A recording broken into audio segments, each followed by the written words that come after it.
Өнөөдөр үзэгчдээ тавтаасаа гамарцгааж байна уу? Өнөөдөр манай их хөрөнд болоод дэлхийд дахин дуусан зарим үйл явдлын мэдээллээс цагийн хүр хөтөлбөрөөр хүлээн авцгаана уу. Улс орон төвлөрсөн төлөвлөгөөт эдийн засгаас зах зээлийн чөлөөт нийгэмдээ тайван замаар шилжиж энэ бүхний эцэст Монгол улс өнөөгийн хөгжил дэвшилд хүрсэн. Гэхдээ ардчилсан нийгмийг цогцлон бүтээхтэн бид баггүй золиос гаргасны тод жишээ нь амьдралын эрхээр ганцхан 8-нд явж гэр бүлийн тэжээж байсан иргэдийн нийгмийн халамжийн баталгаа байдаг юм а. Монголын медиа агентлаг энэ сэдвийг өнөөдөр хөндөж цагийн хүр хөтөлбөрөөр эхлүүлж байна.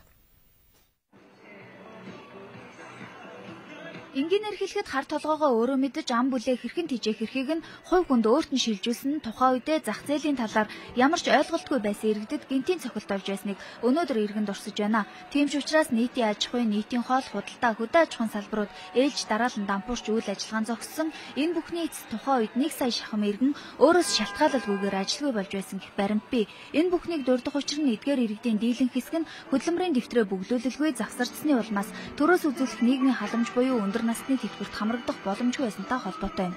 Тэгвэл эдгээр иргэдийн алдагдсан боломжийг багч гисэн бүрдүүлэх зорилгоор ажилласан жил тасарсан хугацааг нь нөхөн төлөвлөх хуулийг улсын их хурл өнгөрсөн 9 сард баталсан. Харамсалтай нь өнөөдрийн байдлаар ердөө 2000 хүрэхгүй иргэн бүртгүүлсэн байгаа нь иргэдийн дунд энэ төрлийн мэдээлэл муу байгаатай шууд холбоотой байна. Одоо улс 10 хэдэн жил 20 жил ажиллаж байна. Тэгээ тийм боломж үлээд бид нарт олдохгүй байлгүй. Одоо болтол яг дундын улс үлдэхэд байна шүү дээ насаар. Гүш ерөөсөө хөсөлтөөгөө миний насны үеийн хүмүүс бол ер нь юу яасан баха 97 хоногоос хойш тасарсан баг штэ. Тэгээд одоо тийм мэдээлэл байхгүй байгаа ш. Бид энэ 15 жил ажилласан. Тэгээд заримдаа тэр тасарсан юу он жилүүд бас байгаа. Өөрөөс шалтгааллахгүйгээр ажлын байраа алдсан эсвэл амьдралын шаардлагаар ажиллаа орхисон иргэдэд төр засаг дахин нэг боломж олгож байгаа ч иргэдийн идэх оролцоо иймэрхүү байдалтай байна. Тэгвэл ажилласан жил нь тасарсан хугацааг нөхөн тооцоолох иргэд нь 1900-ээс 2000 оны хооронд насанд хүрсэн хөдөлмөрийн чадвараа алдаагүй, хорих ял эдэлж байгаагүй, нийгмийн даатгалын сангаас тэтгэвэр аваагүй зэрэг шаардлагыг хангасан байх ёстой юм байна. Ажиллаагүй байсан хугацааг ажилласнаар тооцох. 95-аас 2000 оны хооронд нийгмийн даатгалын шимтгэлээ төлөөгүй байсан иргэдийн шимтгэлийг нөхөн тооцох замаар ажилласнаар ингээд тооцох юм үйл ажиллагаа юм байна. Ер нь бол 95-аас 2000 оны хооронд нийгмийн даатгалын шимтгэлийг нь бол нөхөн тооцоход бол хөдөлмөрийн хөлсний тухайн онуудад мөрдөгдөжсэн хөдөлмөрийн хөлсний доод хэмжээнээс даатгуулагчийн өөрөө төлөх 10% тооцож төлөвлөж байгаа. Энэ бол нийтдээ 78120 төгрөг болж байгаа юм. Нийгмийн шилжилтийн хүнд хэцүү үед ажилласаа халагдсан ч өнөөдөр гадаадд амьдарч байгаа иргэд мөн хуулийн дагуу ажилласан жилээ нөхөн тооцоолох боломжтой. Тэдний хувьд 1900-ээс 2000 оны хооронд ажиллаас халагдсан ажил хөдөлмөр эрхлэх боломжгүй байсан, нийгмийн даатгалын шимтгэл нь төлөгдөөгүй эсвэл төлөх боломжгүй байсан нь баримтаар нотлогдож байгаа бол хуулиар олгогдсон давуу эрхийг эдлэх бүрэн боломжтой гэдгийг мэргэжилтнүүд хэлж байсан. Энд бол иргэд маань иргэний үнэмлэх хөдөлмөрийн дэвтэр түүний хуулбар хөдөлмөрийн дэвтэр байхгүй тохиолдолд шүүхээр ажилласан хугацааг сэргээн тогтоолгосон тийм баримтаа авч шүүшээд тэгэл засаг даргийнхаа тодорхойлолт ийм баримт бичгүүдийг бүрдүүлэл өөрийнхөө харьяалагдах оршин суугаа газрынхаа харьяалагдах дүүргийнхаа нийгмийн даатгалын хилцээр очиж бүртгүүлэх юм байна. Иргэн та 1900-ээс 2000 оны нийгмийн өөрчлөлтийн уршгаар ажилгүй болсон бол ажилласан жилээ нөхөн төлөвлөх боломж бүрдсэнийг бид өмнө нь мэдээлж байсан. Тэгвэл энэ сэдвийг дахин хөндөж мэдээ сурвалжлах бэлтгэж байгаагийн шалтгаан нь иргэн таны мэдлэг мэдээлэл дутууд үлмэг байгаагаас дээрх хуулийн хэрэгжилт амьдрал дээр хангалтгүй байгаатай.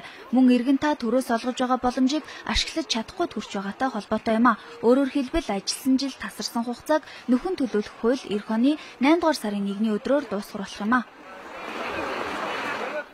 Хүмүүр орон сууцнд амьдрахыг хүсдэг. Гэвч монголчуудын дийлэнх нь өндөр үнэтэй, өндөр хүүтэй байр худалдан авах амжиргааны боломжгүй байна. Тиймээс нийт хүн амын 60 гаруй хувь нь гэр хороололд амьдарсаар байгаа юм а. Тэгвэл орон сууцчлуулах хөтөлбөрийг орон даяар хэрэгжүүлэхийн тулд боломжийн хямд байрны жишг байх ёстойг шинчиллийн засгийн газар онцолж байна.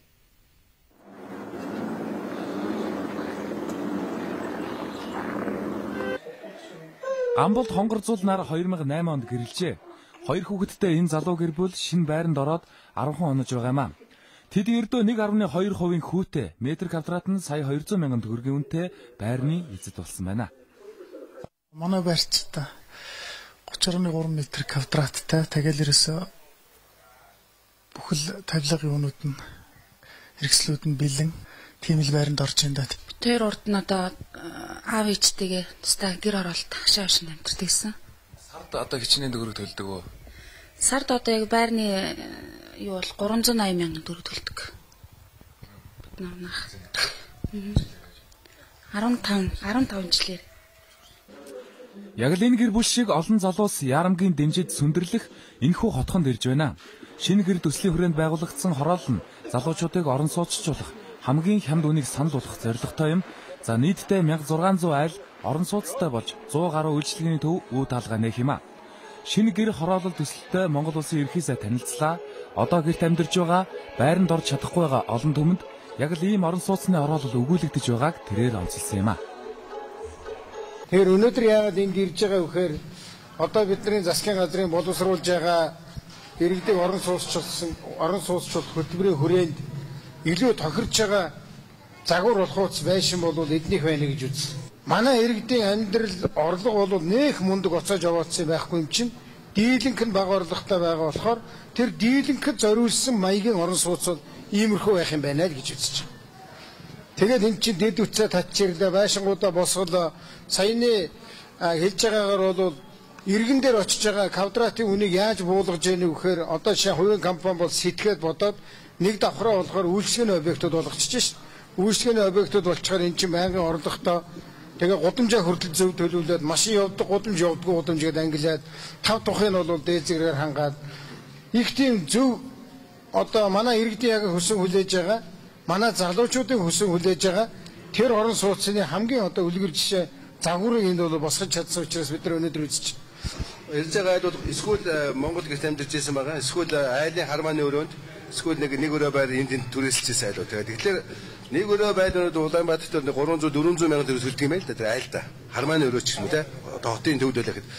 Тэгэхээр энэ авсан хүмүүс яаж юм гэхээр 10-аас 15 жил юу яаж байгаа. Тэгээд сарынхаа цалин дээрээс 300 400 мянга, томыг авсан 500 мянга ч төлж байгаа.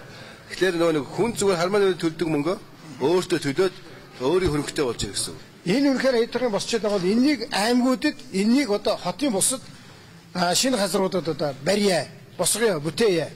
За ингээ хэдүүлээ бол ганцхан ажил хийх үлдэж гин гэдэг шин. Одоо засаг дөр бол компаниудаа бол нэг их мундаг дэмжиж байх юм байхгүй. Одоо газрыг нь бол нэг өндөр өн хөрөхгүй шиг хэл хавал авилгалгүй шиг болгоод дэд үтсээр нь жаахан дэмжиж өгч манай компаниуд энийг хийх боломж нөхцөл. Нийгмийг анхаарах ёстой. Чанарыг бол хамгийн сайн болгох гэсэн.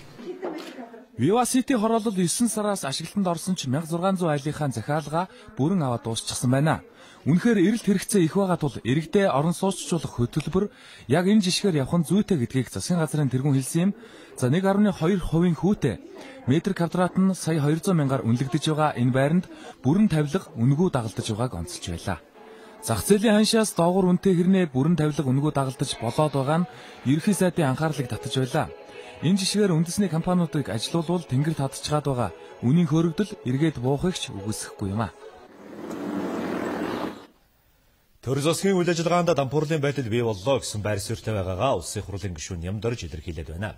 Засгийн газрын бонд эрсдэл дагуулна. Сонгуулийн үр дүнг шүүх шийдэдэг болж хувирсан төрийн албаны томилгоо шударга ус байдлаар хийгдэж байна гэж эрхэм гишүүн үзэж байгаа юм а. Эсвэл нөгөөх бүдэнтэй суултаа дахиад засгийн газар ямар ч бэлтгэлгүйгээр цаг нь болоогүй байхад олон улсын зах зээлд бонд гаргаж мөнгө босголоо гэж улсын хурлын гишүүн Нямдорж үзэж байна. Бонд гаргахаасаа өмнө хэрэгжүүлэх төсөл хөтөлбөрүүдийг бэлтгэж, техник эдийн засгийн үндэслэлийг нь гаргах шаардлагатай байсан. Энэ бол засгийн дампуурал гэсэн тайлбарыг эрхэм гишүүн өглөө. Төмөр зам баримтлаж байгаа бол техник эдийн засгийн үндэслэлийг батлуулж аваад төдөн километр зам тавина. Тийм зардлуур нь гэдгээ тооцчиход тэгээ шууд бонда зараад мөнгө орж ирэнгүүт зөөрөд бульдозер хөдөлж явах хэрэгтэй. Манай талын бэлтгэл хангагдаагүй байхад энэ мөнгө ороод ирчлээ шүү дээ. Тэгээд тэр ерөнхийлөгчийн хэлдэг өдөр чинь мөнгө орж ирээд зээлийн хүүгийн төлбөрийг эхэлчихсэн. Нэг өдөрт төлбөр чинь нэг сар төлбөр чинь 130-аас 140 мянган доллар. Өдөр болгоно нэг ланд 537 байхгүй болж байна гэсэн үг.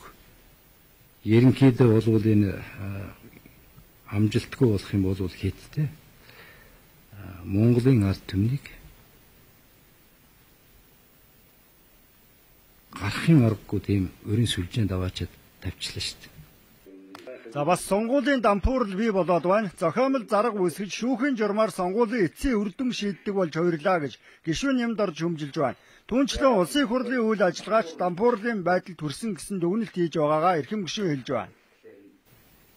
Байнгын хороодонд ирс байхгүй. Асуудал хэлцэхлээр 2-3 хүн сууж байгаа дүгнэлт хийж юм гаргадаг. Хүчирхийллийн аргаар улсын их хурлд улс төрийн асуудал шийдвэрлэдэг.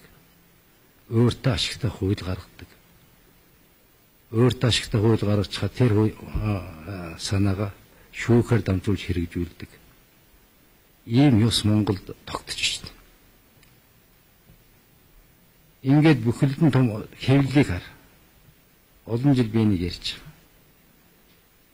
Бүх хэвлэлийг олигархууд худалдаж авсан. Олигарх юу гэж хэлнэ? Хэвлэлийг дуурчдаг. Одоо дээр нь нэмээд шүүхийг худалдаж авчлаа. Эцсийн дүндээ Монголд юу болж яах вэ гэхээр олигархийн засаг тогтож байна. Улсын хурлын гишүүн нэмд оржийн хувьд Монголд ёс зүйн дампуурл бий боллоо гэсэн байр суурьтай байна. Албан тушаалын авилга бий болгож байна. Болчимгүй хүмүүсийг төрийн албанд томилдог болж хувирсан гэж үзэж байгаагаа хэллээ. Монгол Бадарчин нэрээр дэлхийн олон орноор аялсан Амайг засгийн газрын тэргүүн хүлээн авч уулзлаа. Зөвхөн үргэвчэн үүрээд органцаараа дэлхийн 70 орноор аялсан Амай олон нээлтийг хийж чадсныг ерөнхий сайд онцлоо. Жирийн монгол хүний нүдээр дэлхийг харж, олж харсан бүхнээ монголчуудад таниулсан. Мөн тодорхой хэмжээгээр Монголыг дэлхийдээс тогтолцсон. Залуу насны аагаар 5 жилийн турш дэлхийг тойрон аялахдаа Амай амь өрссөн олон бэрхшээлтэй тулгарч байжээ. Мөн үнэлж баршгүй томоохон судалгаануудыг хийсэн байна. Мөрөөдөж чаддаг, мөрөөдөлдөө эзэн байж чаддаг хүн ямар ч хязгаар байгүйг тэр харуулсан юм а. Өнөөдөр нийслэлийн удирдах ажилтны зөвлөгөө бол тус зөвлөгөөнөөр нийслэл хотод тулгамдаад байгаа гэр хорооллыг орон сууцчлуулах, иргэдийн эрүүл аюулгүй орчинд ажиллаж амьдрах орчныг бүрдүүлэхэд гол анхаарлаа хандуулж ажиллахаа нийслэлийн удирдлагууд мэдгдсэн. Мөн эдгээр чиглэлүүдээр өөр өөрсдийн дүүрэг хорооллод санаачлагтай сайн ажиллах дарга нарыг урамшуулах сангийн асуудлыг хэлэлцлээ. Энэ оны төсвийн тухай хуулийн 1-р хавсралтаар батлагдсан зарим заалт Монгол улсын үндсэн хууль болон Монгол улсын төсвийн тухай хуулийг зөрчсөн хэмээн иргэн зол ундрах үндсэн хуулийн цэцэд хандажээ. Гомдлыг үндсэн хуулийн цэц хянаад холбогдох хуулийг зөрчөөгүй гэж үзсэн байна. Энэ сарын 31-ээс эхлэх ерөнхий боловсролын сургуулийн сурагчдын 2-р удирдлын амралтыг сунгах боловсрол шинжилгээ ухааны сайтын тушаал өнөөдөр батлаа. Хүйтний ирж чангарч байгаагаа сурагчдын эрс хүрэхгүй хангалтгүй байгаа. Мөн ханиа томооны тархалт ихсэж улмаар эмнэлгүүд ачааллаа даахгүй төрсөн нь энэ шийдвэрийг гаргах гол үндэслэл болсон. Сурагчдын амралтанд ийм өөрчлөлт оруулсан нь тэдний сурах цаг, багш нарын цалин хөлс, амралтын хугацаанд нөлөөлөхгүй гэдгийг салбарын сайд хэлж байна. 3 жил тутам эрүүл мэндийн яамнаас хийдэг үндэсний хэмжээний судалгаагаар 5 насны хүүхдийн хоол тэжээлийн дутагдал буураагүй үзүүлэлт гарчээ. Тиймээс бага насны хүүхдийн хоол тэжээлийн дутагдлыг бууруулах төслийг Япон улсын засгийн газрын тусламжтайгаар Азийн хөгжлийн банкнаас эрүүл мэндийн яамтай хамтран зохион байгуулахаар боллоо. Тус төслийн үр дүнд өргөхийн эмч нар эцэг эхчүүдэд бага насны хүүхдийг хэрхэн зөв хооллох талаар сургалт зөвлөгөө өгдөг болно. Манай улсад цайны хэрэглээний өндөр соёлтой ард түмэн байсныг Агва Нишисамбо 19-р зууны үед тэмдэглэн үлдээсэн байдаг.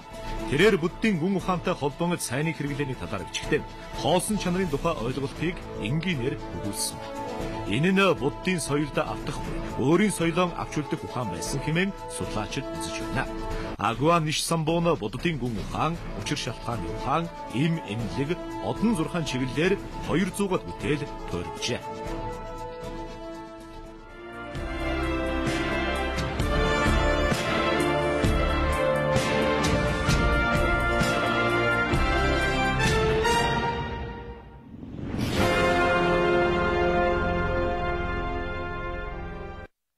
Бидэнтэй хамт байгаа баярлалаа. Хөтөлбөр хөргөжж байна. Өнгөрсөн жилээс малчид хоньны ноосоо үндэсний үйлдвэрлэгчид тушаасныхаа төлөө килограмм тутамдаа 2000 төгрөгийн урамшууллыг авч хэлсэн. Ингэснээр үйлдвэрлэлийн талбарт хоньны ноосон бүтээгдэхүүний үйлдвэрлэл өсч, харин шинжилгээ ухааны салбарт хоньны ноосноос ноолуур гаргаж авах оролдлогууд амжилттай хэрэгжсэн юм а. Яг үүнтэй адилаар арьс ширээ боловсруулах салбарыг дэмжих бодлогыг засгийн газраас баримталж эхлээд байна. Арьс шир боловсруулах үйлдвэрлэлийг дэмжих үүднээс засгийн газар 200 тэрбум төгрөгийн бонд гаргах санаачлаг гаргажээ. Өнөөдөр манай улсад арьс шир боловсруулах 35 үйлдвэр байгаагийн тал хорихгүй хувь нь үндэсний үйлдвэрлэгчид байна. За харин үлдсэн нь арьс ширний зөвхөн өсийг нь зумлах анхан шатны боловсруулалт хийдэг гадаадын хөрөнгө оруулалттай үйлдвэрүүд байгаамаа. Үндэснийхээ үйлдвэрлэлд арьс ширээ тусгасан малчтад урамшууллын нэгдүгээр болгоно. Хоёрдугаар яг эцсийн бүтээгдэхүүн үйлдвэрлэдэг үйлдвэрүүдэд бид нэр бондыг олох болж байгаа. Тэгээд энэ бондыг олгосноор тэр үйлдвэрүүд маань өөрсдөө дотоод тэр 10.3 сая арьсыг боловсруулад эцсийн бүтээгдэхүүн хийгээд дотоодын хэрэгцээг хангаад дахиад гадаадад чиглэсэн экспортын бүтээгдэхүүнүүдийг хийх бүрэн боломжтой байгаа.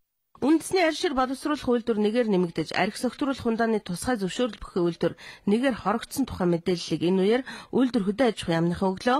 За өнгөрсөн 7 хоногт архи согтруулах хүндааны 25 үйлдвэрийн тусгай зөвшөөрлийг мэргэжлийн хяналтын ерөнхий газрын байцаагчийн дүгнэлтийг харгалзан цуцалсан. За харин энэ удаа архи согтруулах хүндаанаас бүр мөсөн татгалзаж чадсан эрүүл идэвхтэй амьдрал клубын 3000 орчим залуус архи спиртийн Entrade компани үйлдвэрийг худалдаа авч арьс ширний үйлдвэр болохоор болсон байна. Монголд бол яг өнөөдөр ашигт малтмалыг бол ашигтай баялагтай л гэж ярьж шүү дээ. Энэ бол тодорхой магадгүй 50 жилийн дараа юм байхгүй болох байж болно шүү дээ. Тийм ээ. Тэгэхэд бол Монголын бэлчээрийн мал аж ахуй гэдэг бол дандаа нөхөн сөргөгчд баялаг гэдэг байхгүй. Энэ баялагийг Монголд биднээс эдийн засгийн хөрөнгө оруулалт олж иргэж оруулж ирэх хэрэгтэй. Тэрнээс бол би гадагшаа түүхийдээ шууд түүхийгээр нь гаргаад экспортлоод авахыг бол одоо аль ч улсаар өсөхгүй шүү дээ, тийм ээ. 200 гаруй одоо залуучуудыг өнөө хот хөдөөд арьс шил бэлтгэх нийлүүлэх гээд ирэхэд маш олон хүн хүч хэрэгтэй болно шүү дээ. Багадгүй 300 хүрэхээр одоо хүмүүсийг ажлын байртай болгож ажилтай болгох одоо боломжтой. Өнөөдөр энэ залуучууд өөрийгөө өөрчилчөөд тэгээд одоо өөрөө хэлэх юм бол амьдралаа өөрчлөх энэ зам руу орох бүрэн одоо оюун санааны, бизнесийн сэтгэлгээний, тийм ээ, одоо гэр бүлийн хайрлах үзэл санаагаар одоо өөрийгөө өөрчилсөн учраас эдгээр залуучууд одоо эргэж одоо хэвийн амьдралдаа ороход үнэхээр ажил хэрэгтэй байгаа. Тэгээд зүгээр ажилд орж байгаа хүнийг бид нар одоо сайн ажилдаг, олон жил сайн ажилласан гэдэг утгаар нь биш. Хэр зэрэг одоо өөрийгөө өөрчлөх чадвартай, бусдыг хайрлах хүндэтгэх чадвартай юм, тийм ээ. Энэ байдлаар нь олж харна. Үндэсний үйлдвэрлэгчид энэ мэтээр хөдөө аж ахуйн салбарыг дэмжих үйлдвэрлэлээ өргөжүүлсээр байна. Жилдээ 10 орчим сая арьс шир боловсруулах хүчин чадалтай болвол энэ салбар хөл дээр бүрэн тогтох боломжтой гэж мэргэжилтнүүд хэлж байлаа. Өнөөдөр зөвхөн нийслэлийн хэмжээнд 400 гаруй жижиг дунд үйлдвэр үйл ажиллагаа явуулж байна. Цаашдаа тэдний үйлдвэрлэлийн хүчин чадлыг нэмэгдүүлж, зах зээлийг нь өргөжүүлж чадах юм бол дотооддоо төдийгүй гадаадад бараа бүтээгдэхүүнээ экспортлох боломж байгаа гэдгийг үйлдвэр эрхлэгчид хэлдэг юм а.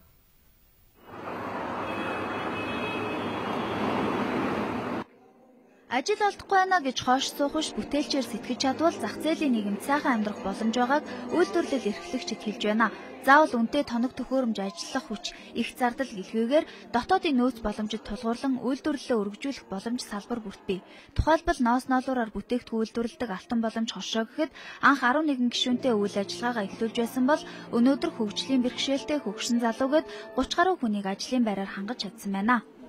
Монгол оронд одоо түүхийн эдэн элбэг байдаг энэ ноос ноолуураараа бүтээгдэхүүнээ хийгээд эрэлт хэрэгцээг хангаад хүмүүсийн хэрэгцээг ч гэсэн хангаад ингээ ажиллаж амьдрах чадах юм бол цаашдаа үнэхээр бас өр өвөөчтэй юм биш үү? Үнэхээр өрхийн орлого чинь нэмэгдээд бас ер нь яг хийж байгаа бүтээгдэхүүнээр ч гэсэн хүн бахархаж явах айгүй сайхан байд юм аа. Чаддаг юмараа хөдөлмөр эрхэлж ажиллавал сайн байдгийн дөө. Тэгээд хахан хуваар одоо нэг 10 жил хийж байгаа гутал. Тэгээд энэ гутлуудыг одоо давхар дотор улаантай эсгээтэй. Тэгээд доороо хайран даарна гэж явах одоо адуун найрсан гутал нэхэд дотолтой. Тэ. Юм багасаа ихлээр одоо өргөжөөд гэр бүлээрээ өрхийн үйлдвэрлэл эхлүүл явж байна даа. Тэ. 4-5 ажилчинтай. Жижиг дунд үйлдвэрлэл эрхлэгчдийн хувьд хамгийн их тулгамддаг асуудал бол бараа бүтээгдэхүүнээ борлуулах зах зээл бүрдэхгүй байгаа явдал юм а. Түүнчлэн үйлдвэрлэлийн хүчин чадлаа нэмэгдүүлэхэд банк санхүүгийн байгууллагуудаас зээл авах хэрэгтэй болдог байна. Гэтэл манайд тэдний үйлдвэрлэлийг дэмжих бага хүүтэй урт хугацааны зээл олдохгүй байгааг тэд учирлаж байсан юм а. Хамгийн гол нь одоо борлуулах асуудал жоохон асуудалтай байдаг. Тэр болгон хүмүүс бас мэдэхгүй те. Нэг бол зах дээрээс очиод одоо хямд бүтээгдэхүүн авахыг хүсдэг. Нэг бол одоо үнэтэй хувьцыг бас авахд бас хэцүү. Тийм болохоор тэрнийхээ уялдаа холбоог л сайн ойлгож өгвөл тэгэл болох байх л гэж бодож байна шүү дээ. Банкас зээл авал тоног төхөөрөмжөө нэмэл гэж явсан. Одоо бол тоног төхөөрөмж бол надад хангалттай. Ганцхан зүгээр асуудал бол одоо ажил хүчний асуудал үнэхээр хүнд байгаа. Жижиг дунд үйлдвэрлэл эрхлэгчдийн асуудлыг шийдвэрлэхийн тулд цаашдаа ямар ажил хийхээр төлөвлөж байгааг бид холбогдох албаны их сурвалжаас тодрууллаа. Байнгын хүмүүс ирээд худалдаагаа хийгээд эргэж ирээд худалдан авдаг ийм одоо эрэлт нийлүүлэлт хоёрын уулзсан газар байх юм аа гэж. Ийм худалдааны төвүүд газрууд олноор байх шаардлагатай бол өнөөдөр ажиглаж байгаа. Үүний оронд жижиг дунд үйлдвэрлэлээ дэмжиж өрх бүр дотоодын хэрэгцээгээ хангахад хувь нэмрээ оруулаад эхлэвэл улс орон хөгжих бас нэгэн гарц гэдгийг Улаанбаатар бизнес төвд зохион байгуулсан үзэсгэлэнт оролцож байгаа үйлдвэрлэгчид хэлж байсан юм а. Одоо та бүхэндээ эрүүл мэндтэй холбоотой нэгэн мэдээлэл хүргье.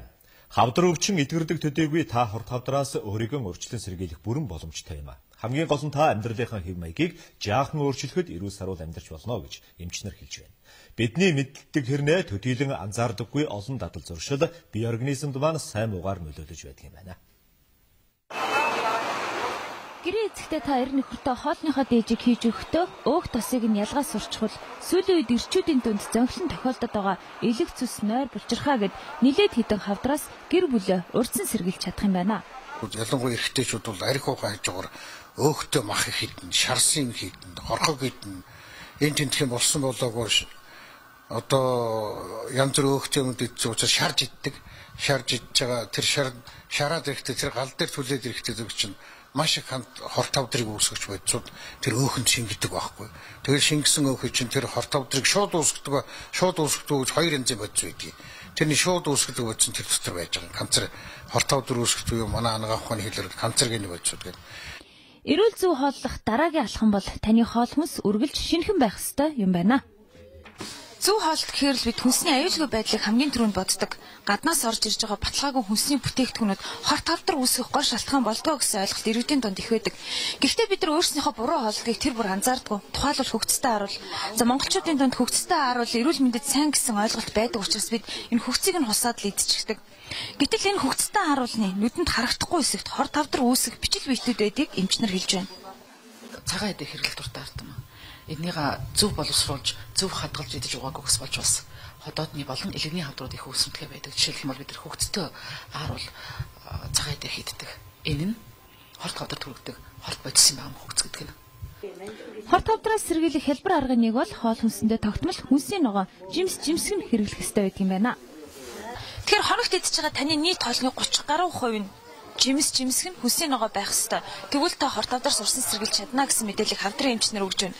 Гэхдээ зарим хүмүүс ярьдаг л да баталгаагүй жимсгэн идчихсэнээс идэхгүй байснаас дээр гэдэг. Тэгвэл за хавдар судлалын эмчнэр харин үүний эсрэг байна. За хүнсний ногоо жимсгэн бүтээгдэхүүнийг угаагаад хальслаад идэх юм бол ямар нэгэн хор хүнэл багтаа харин ч эрүүл мэндэд тусдаа гэдэг мэдээллийг өглөө. Хүнсний бүтээгдэхүүн чинь гаднаас орж ирж байгаа шүү дээ. Манай ялангуяа энэ жимсгэн бид нар яриад байдаг нөгөө энийг гаднаас муудахгүй тулд пестицид гэх тийм хорыг угаасаа тэрийг шүршиж байгаа юм тэрийг. Зарим алимнууд бол та нар мэдсэн жоо лааны тус төрчихсөн шиг ялтгар байна шүү дээ. Тэр чинь пестицидийн тус байхгүй. Тэгэхээр энэ болгоныг бол авч угааж хэрэглэх ёстой. Эх оронд оргосон хүнсний ногоо хорт хавдраас хамгаалах хамгийн сайн туслах гэж эмчнэр хэллээ. Одоо та өдөрт идэж байгаа хоолныхоо хэдэн хувьд нь ногоо хэрэглэж байгаагаа анзаараад үзээрэй. Хүнийг өвдснийхэн дараа эмчлэхээс илүүтэйгээр өвдөхөөс нь урьдчилан сэргийлэх сайн дурын ажилтнууд нийгэмд хэрэгтэй байдаг. Тэгвэл Хаан банкны 21 аймгийн салбарын ажилтнууд хавдраас урьдчилан сэргийлэх мэдлэг түгээх мэдлэгтэй болсон байна. Өнөөдөр тэд иргэдэд эрүүл мэндийн талаар мэдээлэл хийлээ.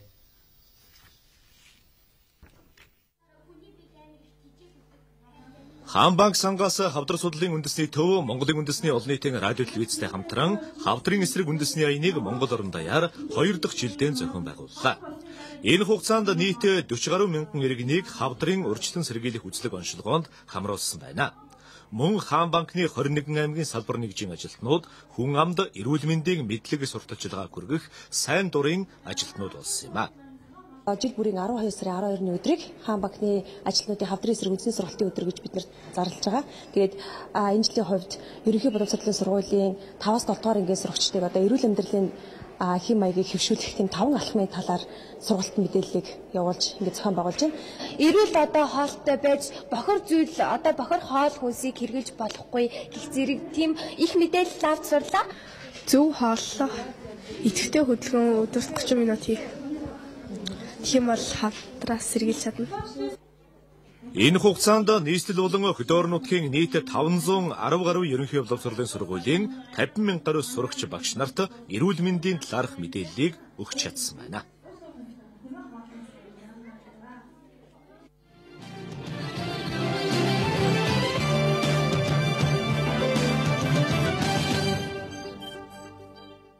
Манай хөтөлбөрийн дараагийн хэсэгт анхаарлаа хандуулцгаана уу. Монгол улсад өөрийн гэсэн онцлог уламжлалыг шингээсэн сэтгүүл зүйн салбар үсээд 100 жил болжээ. Энэ хугацаанд сэтгүүл зүйн салбарт олон шинжилгээг зоригтой эхлүүлж, Монголын ард түмнийг мэдээлэлээр хангах их үсэд үнэтэй хувь нэмрээ оруулсан анхдагчдыг өнөөдөр батламжууллаа. Энэ удаагийн анхдагчаар Монголын сэтгүүл зүйд өөрсдийн шинжилгээр анхдагч болсон 9 байгууллага тодорлоо. Тухайлбал Улаанбаатар хотын анхны телевиз UBS, телевизийн олон сүгийн үйлчлэгийг нэвтрүүлсэн Сансар кабель, уул уурхайн чиглэлээр дагнан гарсан анхны сэтгүүл Майнинг журнал, редакцийн хараат бус байдлыг хэрэгжүүлсэн За телевиз зэрэг байгууллага багтжээ. Тэгэхээр уул уурхайн салбар Монгол улсын хөгжлийн тэргүүлэх салбарт хулах цэг болсон юм үед уул уурхайн салбарын тухай мэдээлэл төрөл бүрийн байр суурийг хүргэх нь чухал болсон юм уу? Ялангуяа англи хэл дээрх мэдээллүүд бас шаардлагатай байгаа үед мэргэжлийн сэтгүүлчдийн баг энэ хэвлэлийг гаргаж байгаа. Монголын сэтгүүлчид бол редакцийн хараат судлын агаар шиг амин чухал байгаа. Тэгээд бид хөрөнгө оруулагчтайгаа удаан хугацааны зөвлөлөд зөвшөөрсөний үр дүнд бол редакцийн хараат судлын гэрээ байгуулж чадсан. Өнгөрсөн хугацаанд бол гэрээ байгуулснаас хойш бол энэ дөрвөн гэрээ маань бол нэг ч удаа зөрчилдөөгүй. Хамгийн том сорилт нь бол одоо орон нутгийн сонгуул, улсын хурлын сонгуул байлаа. Редакцийн хараат судлын гэрээ бол ер нь бол загварлаад хэрэгж боломжтой байна гэдгийг харуулж чадсан. Монголын сэтгүүлчдийн эвлэл мэргэжлийн байгууллагын хувьд салбарынхаа анхдагчдыг тодруулан батламжилж, сэтгүүл зүйн түүхэнд мөнгөчүүлэх шийдвэрийг гаргасан. Энэ хүрээнд энэ оны 3 сарын 6-нд Монголын үндэсний олон нийтийн телевиз, Монголын үндэсний олон нийтийн радио, Монцомын агентлаг зэрэг 10 байгууллага анхдагчийн батламжаа гардан авч байсан юм а. Сэтгүүл зүйн түүх өөрөөр хэлэх юм бол манай 99 жил 100 дахь жил рүүгээ явж байгаа Монголын үндэсний сэтгүүл зүйн түүхэнд хэн юу хийв гэдэг тэр гавьяаг нь бид нар баталгаажуулж үлдээх ийм зорилгоор энэ арга хэмжээ зохион байгуулсан. Өөрөөр хэлэх юм бол манай сэтгүүл зүйд хамгийн анхал одоо энэ байгууллага хийсэн юм шиг гэдгийг бид нар баталгаажуулж өгч байна. Өнгөрсөн зуунд сэтгүүл зүй ард түмнийг гэгэрүүлэх үүрэг гүйцэтгэж ирсэн бол 21-р зуун гарснаар мэдээлэл бол хүн бүрийн өдөр тутмын хэрэгцээ болж хуурчээ. Тиймээс Монголын сэтгүүл зүйн салбарт гарч байгаа өөрчлөлт, шинжилэл бүрийг түүхэндээ тэмдэглэн хойч үеийнхэндээ өвлүүлэх ажил чухал гэдгийг албаныхан энэ үеэр онцолж байсан юм а.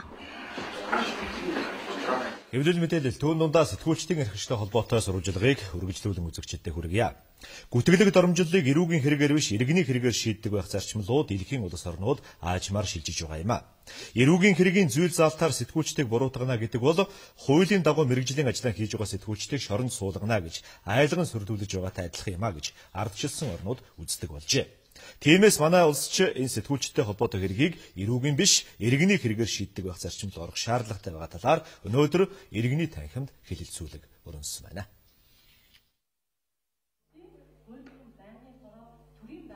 Монгол улсын ерөнхийлөгч хэвлэл мэдээллийн эрхчлөөний тухай хуулийн шинжилсэн найруулгын төслийг санаачилж улсын их хурлд өргөн барьсан. Ерөнхийлөгч энэ хуулийн төслөөрөө гүтгэлэг доромжлын тухай зүйл заалтыг эрүүгийн хуулиас хасаж иргэний хэрэгээр шийддэг байх саналыг гаргаад байгаа юм. Харин чухам ямар учраас төрийн тэргүүний гаргасан энэ саналтай нэгдэх болсон шалтгаанаа хэлэлцүүлэгт оролцогчид өөр өөрийн зүгээс тайлбарлаж байна. Албан тушаалтныг шүүмжлэх тийм ээ юуг шүүмжлэх одоо төрийн байгууллагуудыг шүүмжлэх юм бол зөндөө гарна шүү дээ. Энэгүүгээр ерөнхийдөө бараг сэтгүүл зүйж байхгүй. Яагаад гэвэл бид нар чинь хэлэмдээлийн хэрэгсэл чинь хяналт тавих үүрэгтэй тийм ээ. За энэ явцад нь одоо ийм эрүүгийн хуулийн зөв залт байна гэдэг чинь сэтгүүлч хүн одоо би шоронд орчих вэ гэдгээс айгаад өөрийгөө одоо цензурдэх тийм ээ. За яшиг одоо ингэж бичсэн чинь би одоо шоронд орчвол яахан ч юм уу. За тэгээд дээрэс нь энэ хуулийн зөв залтаар сэтгүүлчдийг байнга далайлган сүрдүүлдэг, айлгадаг, занл хилдэг. Чи ингэж намайг бичсэн биш үү? Чамайг шоронд суулгана гэх мэтэр. Нэгэнт хүнийг санаатай болон санамсаргүйгээр гүтгэн доромжилсан тохиолдол гаргасан л бол үүнийг бичиж нийцэлсэн сэтгүүлчид ямар хариуцлага хүлээлгэх ёстой вэ гэж асуух хүмүүс бас байна. Гүтгэлэг доромжлын тухай зүйл залтыг эрүүгийн хуулиас хасна гэдэг бол ийм ёс зүйн үйлдэл гаргасан сэтгүүлчийн толгойг илээд зүгээр өнгөрөнө гэсэн үг бас биш юм а. Заавал одоо баривчлах шаардлага байхгүй маа. Ер нь баривчлал нь шоронд хорсноор хүний нэр төр бүтгэгдсэн нэр төр сэргээгдэхгүй шүү дээ логикийн хувьд ч гэсэн. За нөгөө талаас бол энд бол бас мөнгөн их хэмжээний мөнгөнд торгуул, албадан хөдөлмөр хийлгэх болон бусад одоо шийтгэлүүд байж болно гэж үзсэн ба. Дэлхийн нийтийн чиг хандлагаар хүний нэр төрд халдсан гутаасан хэргийг эрүүгийн гэмт хэрэг гэж үзэхээ болоод иргэний хэрэг рүү шилжүүлж байгаа жишээ олон байгаа юм байна. Ялангуяа хэвлэн нийтлэх, дуу хоолойгоо илэрхийлэх хэрэгчлөг тугаа болгосон ардчилсан улс орнууд сэтгүүлчдээ эрүүгийн гэмт хэрэгтэн болгодог зарчмаас бүрэн татгалзаж байна. Нийгмийн хөгжлийн хувьд манай улстай эрх зүйн тогтолцооны хувьд өстой Эстон, Украин, Румын, Монтенегро, Армени, Герцеговина, Гүрж, Киргиз зэрэг улсууд байгаа. Оросын албаны улс мөн сэтгүүлчдээ хуулиар шийдэхээс татгалзаж байна. 2002 онд нэгдсэн үндэстний байгууллага нэр төр эрүүгийн хуулиар шийдвэрлэх нь нэр төр гутайхтай холбоотой зүйл заалтаа эрүүгийн хуулиас халах, урайлах гаргаад байгаа юм а. 2015 он гэхэд дэлхийн бүх улс орнууд мэдээллийн сүлжээнд хувьсгал хийгдэнэ. Үүнийг аналогоос тоон системд шилжих үе гэж нэрлэж байна. Харин манай улсын хувьд 2013 оны 7 дугаар сар гэхэд орон даяар хэвлэл мэдээллийн бүх байгууллага тоон системд шилжихээ зарласан юм а. Тиймээс мэрэгжилтнүүд бэлтгэл сургалтанд хамрагдаж эхлээд байна. Хэвлэл мэдээллийн байгууллагуудад тэр дундаа телевизүүдийн технологи аналогоос тоон системд бүрэн шилжинэ. Ингэснээр хамгийн наад зах нь камераар дүрс бичлэг хийхийн тулд хальс хэрэглэх шаардлагагүй болох юм. Цаашлаад үзэгчид дуу дүрсний өндөр нягтрал бүхий мэдээллийг хүлээн авна. Энэ удаагийн сургалтаар дэлхийн брэндүүд өөрсдийн технологио монголчуудад санал болгож байна. Өнөөдөр бид Монголын хэвлэл мэдээллийн байгууллагуудын мэрэгжилтнүүдтэй уулзаж байна. Дуу дүрсийг маш өндөр түвшинд бэлгэх телевизийн тоног төхөөрөмжийг бүтээхэд Panasonic Group онцгой анхаардаг. Үүний хүчинд бид 20 гаруй жилийн өмнөөс Олимпийн наадмыг дамжуулж ирсэн. Технологийн хөгжил үнэхээр хүний санаанд багтамгүйгээр хөгжиж байна. Энэ хөгжлийг танай улсын мэрэгжилтнүүд бусдаас хоцролгүй өөрийн орондоо нэвтрүүлэх гэж байгаа нь сайхан байна. Panasonic-ийн дэвшилтэй технологи P2 гэдэг бол ер нь мэдээллийн сүлжээний технологиг ашиглан видео болон дууны дүрсийг богино хугацаанд шуурга дамжуулах юм боломжтой камерын системүүд томилох боломжтой. Мөн бас нэг онцлог нь Panasonic-ийн систем бол ашиглахад хэрэглэгчтэй маш хялбар, дээр нь найдвартай ажиллагаатай гэдгээр дэлхийд танигдсан. Одоогийн байдлаар дэлхийн 50 гаруй улс орон аналог системээс тоон системд бүрэн шилжээд байгаа юм а. 2015 он гэхэд дэлхийн нийтээрээ тоон буюу дижитал системээр мэдээлэл дамжуулах юм байна. Голом тоонх өнөөдөр 90 дэх салбараа нээлээ. Салбарын нээлтийн үеэр банк санхүүгийн хүртээмжийг нэмэгдүүлэх зорилгоор салбар сүлжээнийхэн тоог өргөжүүлэхэд онцгой анхаарч байгаагаа банкны удирдлагууд хэлжээ. Голом танк нь 2012 оны Монгол улсын шилдэг банк шагналыг хүртсэн. Энэ нь салбар сүлжээнийхээ тоог нэмэгдүүлэхэд нөлөөлсөн байна. Тухайлбал энэ онд тооцооны төв 18, бэлэн мөнгөний машины тоог 53-аар нэмж хүрээгээ тэлсэн байна. Энэ жил бол манай банк салбар сүлжээгээ хоёр чиглэлд эрчимтэй өргөжүүлж байгаа. Одоо яг бизнес эрхлэгч, аж ахуй нэгж байгууллагууд иргэдтэй ойртуулан салбар сүлжээгээ 17-оор нэмж 91-жтэй болоод байгаа. За мөн одоо цахим сувг буюу одоо өөртөө үйлчлэх банкны үйлчлэгийг Монгол улсад анх удаа нэвтрүүлсэн, анх удаа смарт утсан суурилсан банкны үйлчлэгээ нэвтрүүлсэн, тэгээ интернет банкны үйлчлэгээндээ шинжилсэн гэх мэтлэн электрон болон одоо яг бийц салбар нэгжийн сүлжээгээ улам өргөжүүлсээр байгаа. Банкны бүх төрлийн үйлчлэгийг 5 тухтай орчинд түргэн шуурхай үзүүлэх Голом банкны шинэ тооцооны төв нь ажлын өдрүүдэд 9-өөс 17 цаг хүртэл бямб гарагт 10-аас 16 цагийн хооронд нээлттэй байх юм байна.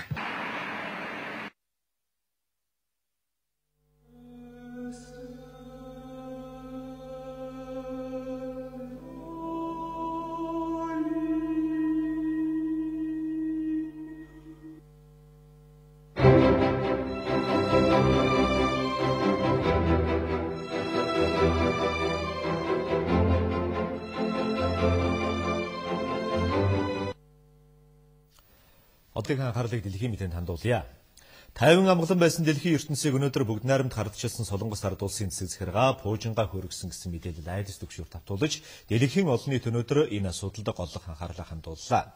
Тус улсын засаг захиргаа хөдөө аж ахуйн хөгжилд нэмэр болохгүй буюу агаарын ажиглалтын хиймэл дагуул хөргөх тухай төлөвлөгөөгөө техникийн асуудал илэрснээс улбаалan хойшлуулж, энэ сарын 29-нд зохион байгуулна гэсэн мэдээллийг өгч байсан боловч өнөөдөр орон нутгийн цагаар өглөөний 9 цаг 51 минут буюу манай цагаар өглөөний 8 цаг 51 минутанд хөргсөн байна.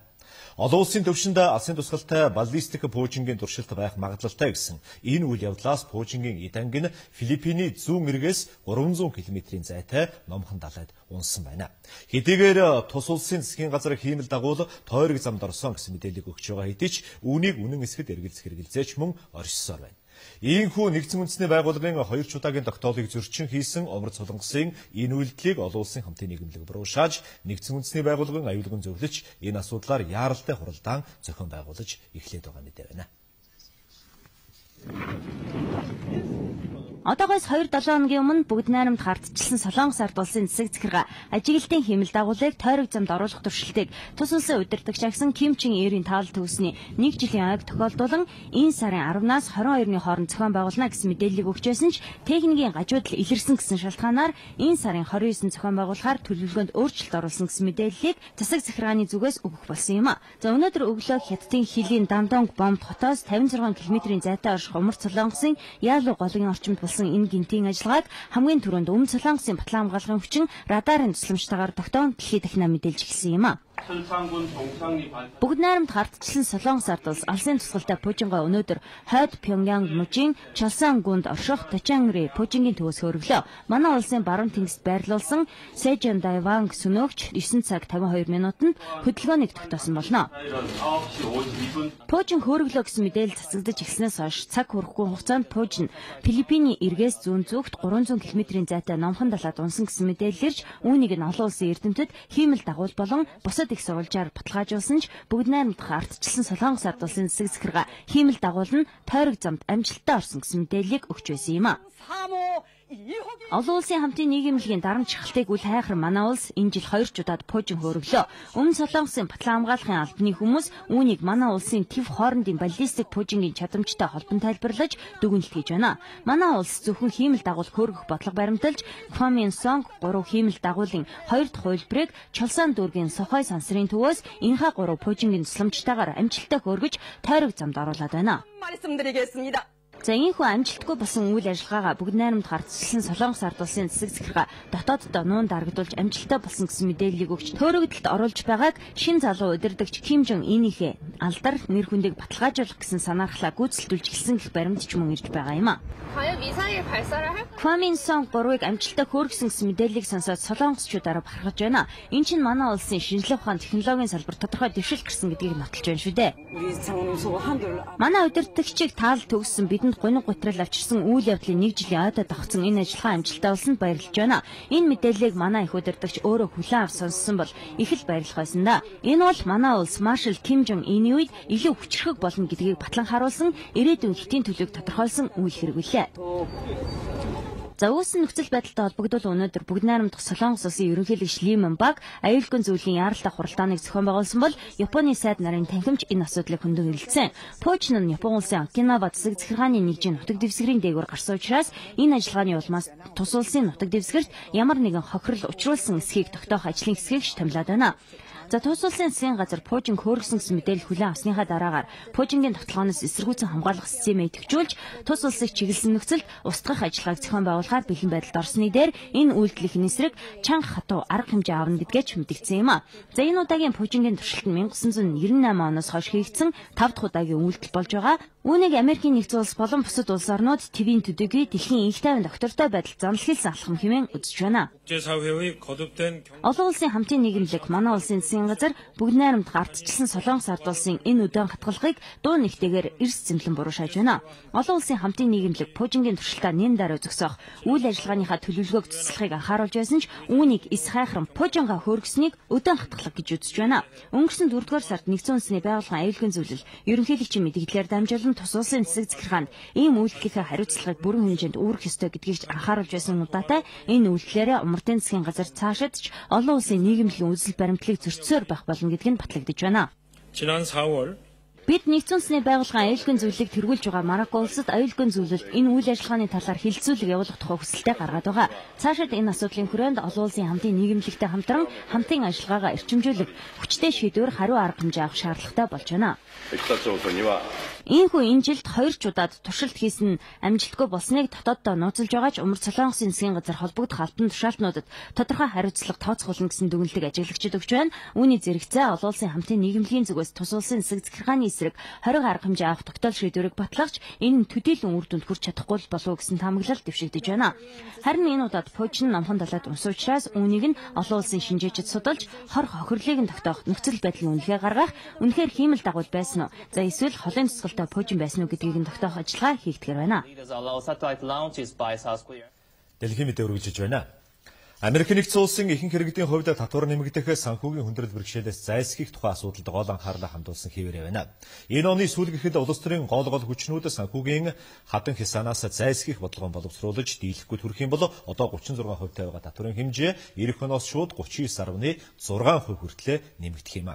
Он гарахад 3-7 хоногийн хугацаа үлдэж байгаа учраас ерөнхийлөгчийн зүгээс ч тэр улс төрийн сөрөг хүчин бүгд найрамдах намаас ч тэр харилцан буулт хийх тухай асуудлыг хөндөж байгаа нь энэ төдийлөн идэвхгүй байгаа гэсэн шүүмжил гарах болсон байна. Конгресс дахь бүгд 8 дахь намын тэргуун тус улсын төрийн тэргуунд хандан санхүүгийн хадан хясаанаас зайлсхийх хөтөлбөрийнхөө холбооны зардлыг хэрхэн бууруулах тухай төлөвлөгөөгөө илүү нарийн нийлүүлэхийг шаардсан байна. Эдийн засаг санхүүгийн хүрээний хүндрэл бэрхшээлээс зайлсхийх тухай асуудал өнгөрсөн сарын ихэр болсон төрийн тэргууний сонгуулийн дараагаар хөндөгдөх болсон ч энэ асуудлыг зохицуулах тодорхой шийдэлд хүрч чадахгүй байгаа учраас Америкийн нэгдсэн улсын эдийн засаг уналтанд орно гэж үзэх иргэдийн тоо нэмэгдсээр байна. Америкийн нэгдсэн улсын иргэдэд өгсөн төсвийн тэнцвэрт байдлыг хадгалах тухай амлалтаа ерөнхийлөгч хэрхэн биелүүлэх, чухам ямар зардлыг бууруулах төлөвлөгөөтэй байгаагаа бидэнд нийлүүлэхийг хүлээсээр л байна. Цаг хугацаа алдах тусмал манай улсын эдийн засаг уналтанд орсоор байна шүү дээ. За өсөн нэмэгдэж байгаа гадаад өрөө нэмэгдэх хүрээнд татвараас 1.6 тэрбум $1 бүрдүүлэхээр төлөвлөд байгаа гэсэн мэдээлж ирж байгаа. Гэхдээ ерөнхийлөгч Барак Обама болон ардчилсан намынхан нийгмийн дундаж ангийнхны орлогын татварыг нэмэгдүүлэхгүй, өндөр орлоготой хувь этгээдүүдийн татварыг 2%-аар нэмэгдүүлэх замаар дээрх хөрөнгийг босгох төлөвлөгөөтэй байна. Европын бусдын эдийн засгаараа 2 дугаар бичигддэг Франц улсын эдийн засгийн өсөлт нь өнгөрсөн жилийн сүүл үеэс эхлэн сулрхалсан юм а. Гэхдээ тус улсын засгийн газар эдийн засгийн эргэлтийн хурцыг сайжруулах замаар ядуурлаг бууруулахад тодорхой төсвийг бүрдүүлэн ажиллахаар болсон байна. За Францын гүйцэтгэх засаглалын тэргүүн Жан-Марк Эро тус улсын хэмжээнд оршсоор ирсэн ядуурлыг бууруулахын тулд 2017 он гэхэд 2.5 тэрбум евро буюу 3.2 тэрбум $1 санхүүжилтийг хийх болсон гэдгээ мэдгдсэн байна. Тус улсын хэмжээнд ядуурлын түвшин 2002 онд 12.9% байсан бол өнгөрсөн 2010 онд 14.1%, өнгөрсөн жил энэ үзүүлэлт 5%-аар тус нэмэгдсэн үзүүлэлттэй гарсан байна.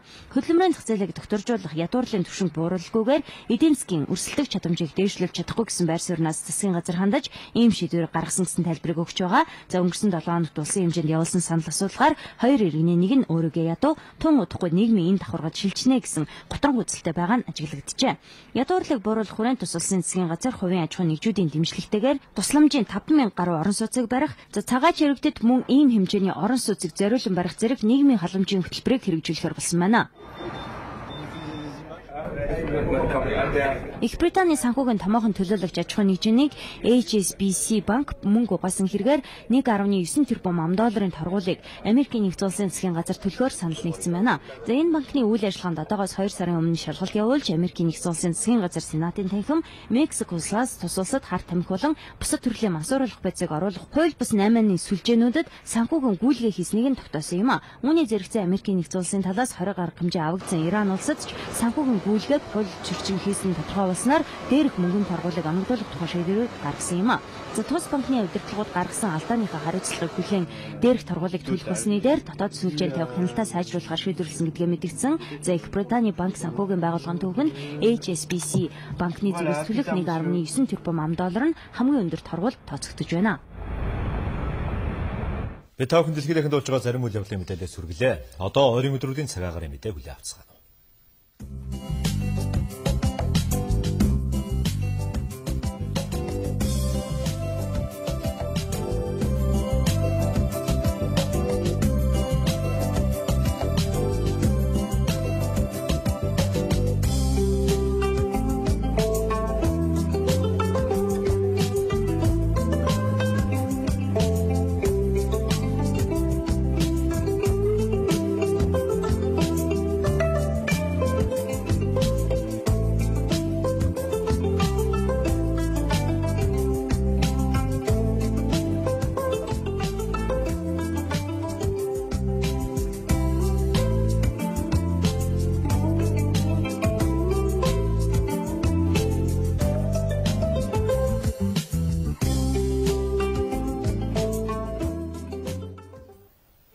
үзэгчдээ үүгээр Монголын мэдээ агентлаг цагийн хүрэлт мэдээллийн хөтөлбөрийнхөө 5 гарагийн дугаарыг өндөрлөж байна.